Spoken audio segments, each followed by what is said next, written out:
Okay, guys, so hopefully you've written down that another fun rhetorical figure, Antilopius, starting a new sentence with the same word used in the last sentence.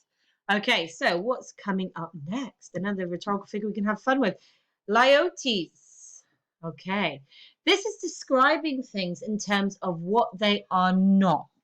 Now, some of these sound like tongue twisters, but when you see the example, it begins to make sense. So the first thing is look at all these nots in my sentence, okay? So cars are not the only way to travel. They are not the most economical choice for short trips, and they are most certainly not good for the environment. So actually, Laertes, describing things describing things in terms of what they are not is a really good device. Okay, so cars are not the only way to travel. They are not the most economical choice for short trips, and they are most certainly not good for the environment.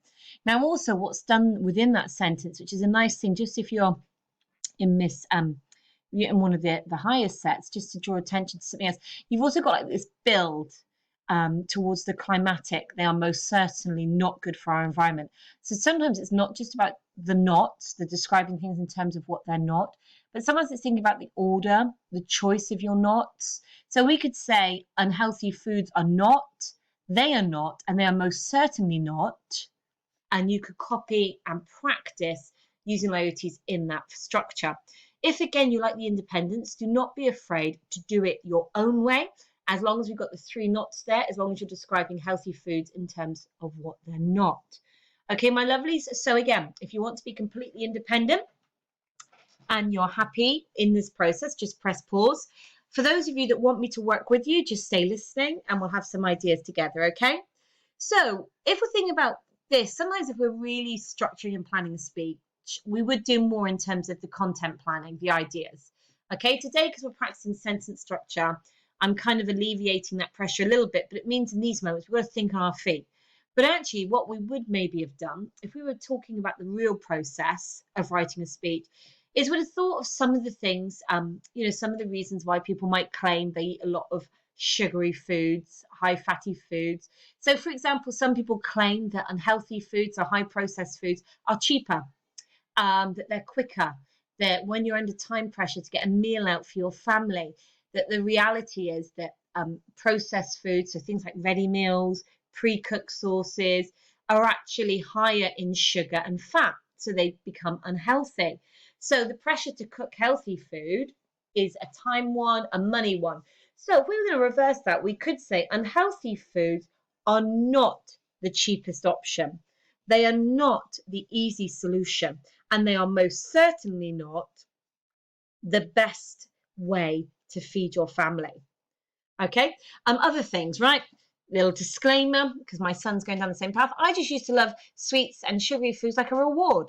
So if I'd work really hard, I'd be like, oh, I'm going to stop and have a biscuit. I'm going to stop and have a little chocolate. If I go to the cinema, I'm going to get some popcorn.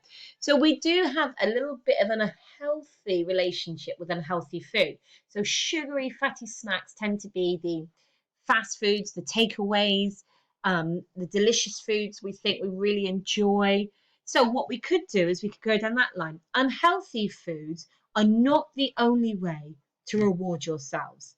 They are not the only way to celebrate and have a good time.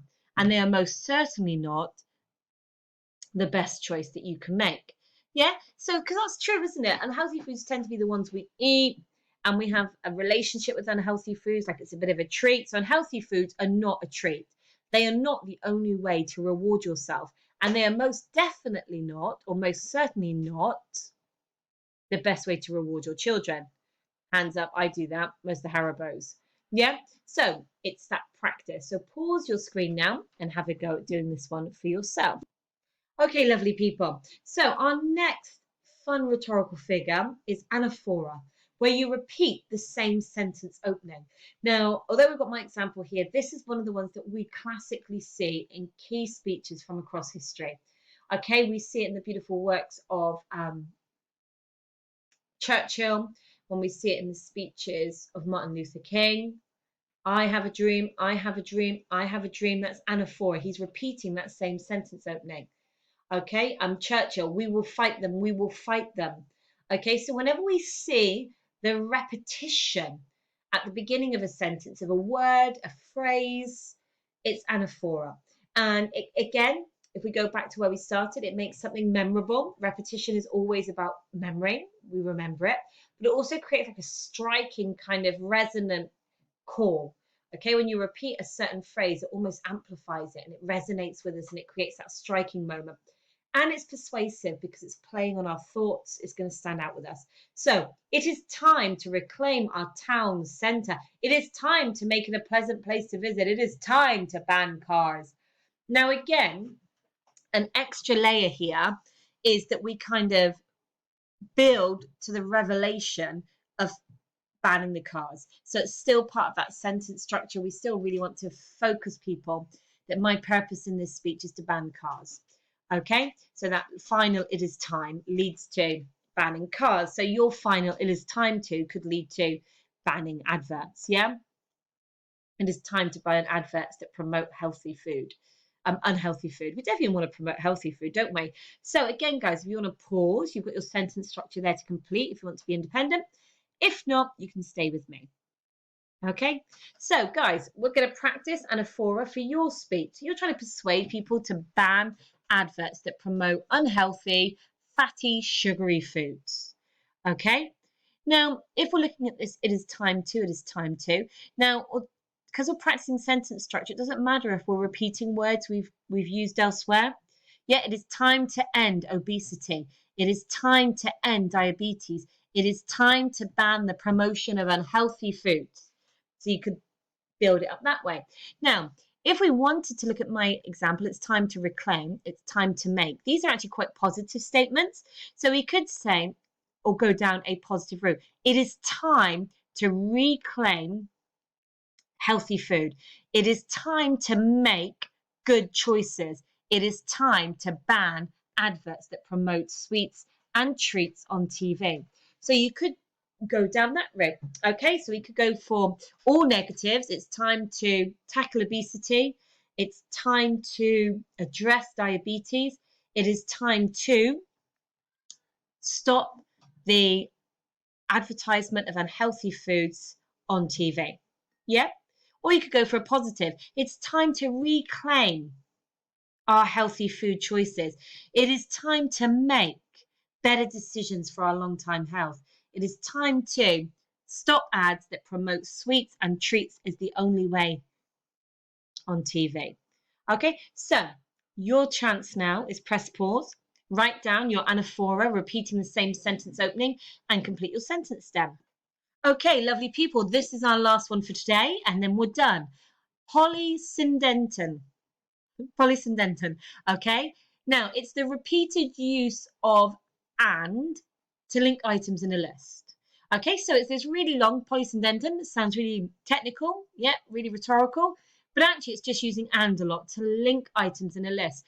Now, interestingly, in lots of other areas of English, we would counsel against this. The overuse of "and" would be like a no-no. Okay, but from a rhetorical point of view, it can build this sense of layered adjectives, this sense of layering that again captures the imagination and the attention of your audience.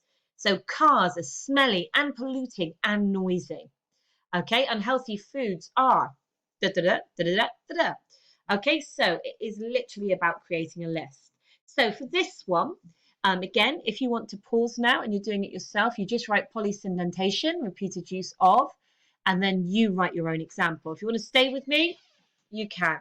So, ready? If we're just going to think about this together. So, unhealthy foods are full of sugar and full of fat and bad for you. Healthy foods are the cause of diabetes and obesity and onset health conditions. Okay, so guys, you can complete that one.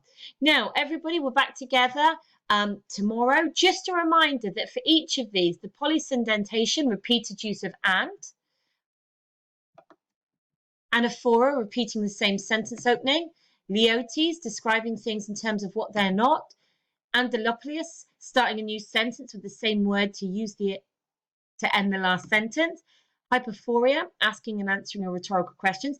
These are wonderful rhetorical devices. I wouldn't get hung up on the Greek word.